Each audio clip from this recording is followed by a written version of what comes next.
지난달 초 65세 김영수 씨는 우편함에서 고지서 한 장을 꺼내들었습니다. 재산세 고지서였습니다. 봉투를 뜯는 손이 떨렸습니다. 작년보다 얼마나 올랐을까 두근거리는 가슴을 진정시키며 금액을 확인했습니다. 그 순간 김영수 씨는 그만 주저앉고 말았습니다. 작년보다 200만 원이 더 올라 있었습니다. 연금으로 근근히 살아가는 그에게 200만 원은 2달치 생활비였습니다. 아내는 남편의 창백한 얼굴을 보고 물었습니다. 얼마나 나왔느냐고, 우리 어떻게 내느냐고 말입니다. 김영수 씨는 대답할 수가 없었습니다. 그날 밤 부부는 잠을 이루지 못했습니다. 평생 모은 돈으로 마련한 집 한 채가 이제는 짐이 되어버린 것 같았습니다. 팔자니 갈 곳이 없고 그렇다고 세금을 계속 낼 형편도 안 되었습니다. 김영수 씨는 생각했습니다. 분명 방법이 있을 텐데, 나만 모르는 게 있을 텐데 하고 말입니다. 여러분도 혹시 같은 고민을 하고 계신 건 아니십니까? 매년 오르는 세금 고지서를 받으며 어쩔 수 없이 내야 하는 줄만 아셨던 건 아니십니까? 오늘 이 이야기를 끝까지 들으신다면 여러분의 세금 부담이 달라질 수 있습니다. 첫 번째 장, 모르면 손해보는 세금의 세계. 62세의 박순희 씨는 남편과 함께 서울에 아파트 한 채를 가지고 있습니다. 시세로 따지면 10억이 넘는 집입니다. 남편이 평생 회사 다니며 모은 돈과 퇴직금을 합쳐 마련한 집이었습니다. 은퇴 후 이 집에서 편안한 노후를 보낼 계획이었습니다. 그런데 문제가 생겼습니다. 몇 년 사이 집값이 급등하면서 종합부동산세 대상자가 되어버린 것입니다. 처음 종부세 고지서를 받았을 때 박순희 씨 부부는 당황했습니다. 재산세도 아니고 종부세라니, 이게 대체 무슨 세금인지 이해할 수가 없었습니다. 세무서에 전화를 걸어 물어봤지만 담당자의 설명은 너무 어려웠습니다. 공정시장가액 비율이니 공제액이니 하는 용어들이 머릿속에 들어오지 않았습니다. 그냥 내라는 대로 내야 하는구나 생각했습니다. 그러던 어느 날 같은 아파트에 사는 이웃을 만났습니다. 비슷한 평수에 사는 이웃인데 대화를 나누다 보니 놀라운 사실을 알게 되었습니다. 이웃은 박순희 씨보다 세금을 훨씬 적게 내고 있었던 것입니다. 어떻게 그럴 수 있느냐고 물었더니 이웃은 웃으며 대답했습니다. 방법을 알면 합법적으로 세금을 줄일 수 있다고, 모르면 손해보는 게 세금이라고 말입니다. 그 말에 박순희 씨는 충격을 받았습니다. 그동안 얼마나 많은 돈을 더 냈을까, 그 돈이면 무엇을 할 수 있었을까 하는 생각이 들었습니다. 두 번째 장, 부부 공동명의의 비밀. 68세의 최동철 씨는 5년 전 아내와 상의해서 중요한 결정을 내렸습니다. 집을 부부 공동명의로 바꾼 것입니다. 당시 주변에서는 말렸습니다. 괜히 증여세만 나온다고 그냥 그대로 두는 게 낫다고 했습니다. 하지만 최동철 씨는 세무사와 상담한 후 결심했습니다. 증여세를 조금 내더라도 장기적으로는 이득이라는 판단이었습니다. 그리고 5년이 지난 지금 그 선택이 옳았음을 확신하고 있습니다. 부부 공동명의로 바꾼 후 종부세 부담이 크게 줄어들었습니다. 각자 공제를 받을 수 있게 되면서 과세 대상 금액이 절반으로 줄어든 것입니다. 처음에 낸 증여세는 2년 만에 본전을 뽑았고 이후로는 순수익이었습니다. 최동철 씨는 말합니다.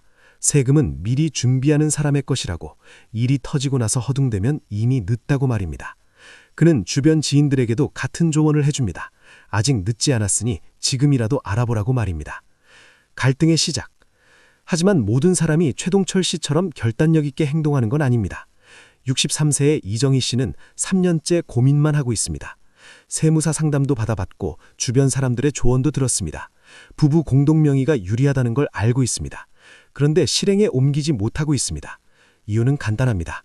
증여세가 아까워서입니다. 당장 몇백만 원을 내야 한다는 게 부담스럽습니다.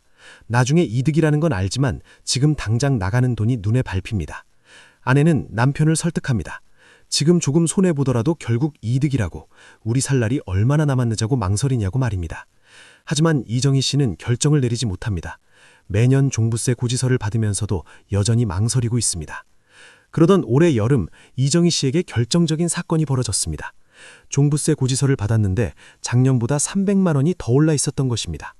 그 순간 이정희 씨는 깨달았습니다. 이렇게 매년 300만 원씩 더 내느니 차라리 증여세를 내고 공동명의로 바꾸는 게 낫겠다고 말입니다. 다음 날 바로 세무서 사무실을 찾아갔습니다. 구체적인 상담을 받고 서류를 준비했습니다. 한 달 후 이정희 씨 부부의 집은 공동명의가 되었습니다.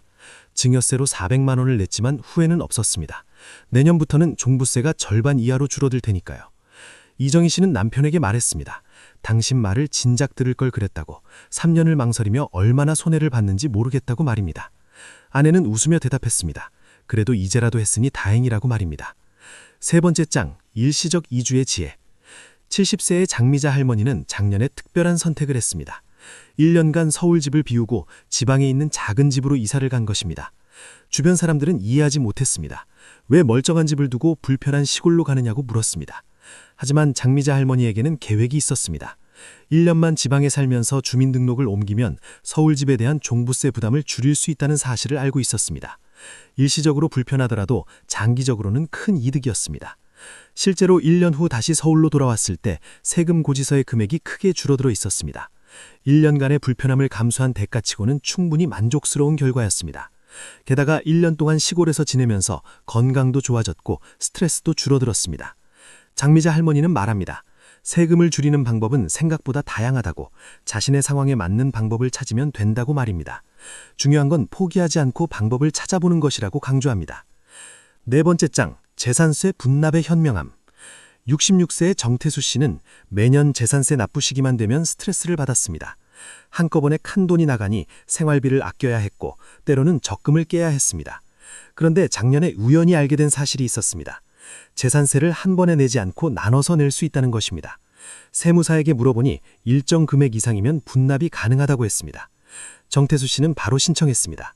그리고 올해부터는 재산세를 2번에 나눠서 내고 있습니다. 한꺼번에 부담스러운 금액을 내는 것보다 나눠서 내니 훨씬 마음이 편했습니다. 생활비 걱정도 줄어들었고 적금을 깰 필요도 없어졌습니다. 정태수 씨는 생각합니다. 이런 제도가 있는 줄 진작 알았더라면 좋았을 텐데 하고 말입니다.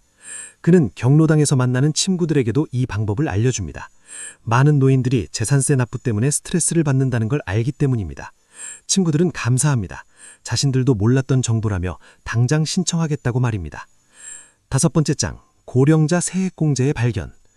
69세의 한복순 할머니는 최근 놀라운 사실을 알게 되었습니다. 나이가 많으면 세금 감면 혜택을 받을 수 있다는 것입니다. 65세 이상 고령자는 재산세의 일부를 감면받을 수 있다는 규정이 있었습니다. 한복순 할머니는 황급히 세무서에 전화를 걸어 물어봤습니다. 자신도 혜택을 받을 수 있는지 말입니다. 담당자는 친절하게 설명해 주었습니다. 신청만 하면 된다고, 자격이 충분하다고 말입니다. 신청 후 몇 주가 지나 결과가 나왔습니다. 재산세의 일부를 감면받게 되었습니다. 금액은 크지 않았지만 한복순 할머니에게는 의미가 컸습니다. 국가가 노인을 배려한다는 사실이 감사했고 무엇보다 자신이 몰랐던 혜택이 있다는 걸 알게 된 게 중요했습니다. 한복순 할머니는 주변 할머니들에게 이 사실을 알렸습니다. 많은 분들이 이 제도를 모르고 계셨습니다. 함께 세무서에 가서 신청을 도왔고 여러 할머니들이 혜택을 받게 되었습니다. 한복순 할머니는 뿌듯했습니다. 작은 정보 하나가 이렇게 많은 사람을 도울 수 있다는 걸 깨달았습니다. 클라이맥스, 함께 모인 지혜들. 김영수 씨와 박순희 씨, 최동철 씨, 이정희 씨, 장미자 할머니, 정태수 씨, 한복순 할머니. 이들은 모두 같은 지역 경로당에서 만나게 되었습니다. 각자의 경험을 나누면서 그들은 깨달았습니다. 세금을 줄이는 방법은 정말 다양하다는 것을 말입니다. 김영수 씨는 최동철 씨의 조언을 듣고 부부 공동명의를 고려하기 시작했습니다. 박순희 씨는 세무사 상담을 받고 다양한 공제 항목을 확인했습니다. 최동철 씨는 후배들에게 자신의 경험을 전수하고 있습니다. 이정희 씨는 더 이상 망설이지 않습니다. 장미자 할머니는 2년 후 다시 일시적 이주를 계획하고 있습니다. 정태수 씨는 분납제도를 더 많은 사람들에게 알리고 있고 한복순 할머니는 고령자 감면 신청을 도와주는 자원봉사를 하고 있습니다. 오세훈 씨는 1년에 2번 세무사를 찾아가며 서미경 씨는 자녀들과의 관계가 더욱 돈독해졌습니다. 강철민 씨는 작은 실천의 중요성을 강조하며 다닙니다. 이들 모두가 깨달은 것이 있습니다. 정보가 곧 힘이라는 것, 아는 만큼 절약할 수 있다는 것, 그리고 혼자서는 할 수 없는 정보들이 너무 많다는 것, 함께 모여 정보를 나누는 게 얼마나 중요한지를 말입니다. 그래서 이들은 결정했습니다. 정기적으로 모여서 세금 절약 정보를 공유하기로 말입니다. 여섯 번째 장, 전문가 상담의 중요성. 72세의 오세훈 씨는 평생 세무사를 찾아본 적이 없었습니다. 세금은 그냥 고지서 받는 대로 내는 거라고 생각했습니다. 하지만 경로당 친구들의 이야기를 듣고 생각이 바뀌었습니다. 용기를 내 세무서 사무실 문을 두드렸습니다. 처음엔 긴장되었지만 세무사는 친절했습니다. 오세훈 씨의 상황을 꼼꼼히 들어보더니 여러 가지 조언을 해주었습니다. 그동안 놓치고 있던 공제 항목들이 많았고 신청만 하면 환급받을 수 있는 것들도 있었습니다. 상담 비용은 생각보다 부담스럽지 않았습니다. 오히려 상담을 통해 알게 된 정보로 절약할 수 있는 세금이 상담 비용의 몇십 배는 되었습니다. 오세훈 씨는 후회했습니다. 왜 진작 찾아오지 않았을까 하고 말입니다. 이제 오세훈 씨는 1년에 한 번씩 세무사를 찾아갑니다. 세금 고지서를 받기 전에 미리 상담을 받고 절세 방법을 확인합니다. 그 결과 매년 수백만 원의 세금을 절약하고 있습니다. 오세훈 씨는 말합니다. 전문가의 도움을 받는 것이 결코 사치가 아니라고, 오히려 현명한 투자라고 말입니다. 7번째 장, 자녀에게 증여할 것인가 말 것인가. 64세의 서미경 씨는 요즘 고민이 많습니다. 집을 자녀에게 미리 증여해야 할지 아니면 그냥 가지고 있어야 할지 결정을 내리지 못하고 있습니다. 주변에서는 각자 다른 조언을 합니다. 어떤 사람은 미리 증여하는 게 낫다고 합니다. 증여세를 아낄 수 있고 나중에 상속세 부담도 줄어든다고 말입니다. 하지만 다른 사람은 반대합니다. 집을 증여하면 노후 대책이 없어진다고, 자녀가